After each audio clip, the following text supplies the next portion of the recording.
what happens when your suffering doesn't have an easy explanation, an obvious cause, a visible outworking, or a clear-cut remedy, when your suffering doesn't fit into a tidy package of diagnosis or death or a specific date.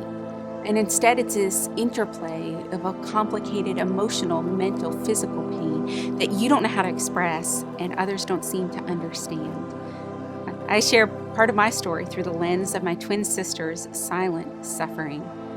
Her chronic physical pain began as far back as she can remember, and it continued for decades with no answers and continual pain and injury. But on top of that, there was the inner monologue. Is this my fault? There was the relational brokenness, like divorce. There were condemning outside voices that made her feel like it was her fault that she was suffering. And yet God spoke in the silence, not just with the hope of salvation, but with the hope of a new life trajectory.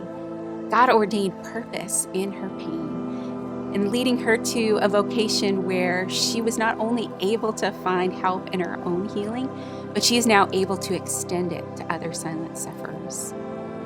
She is not dictated now by her past, but she is shaped and refined and sanctified by it.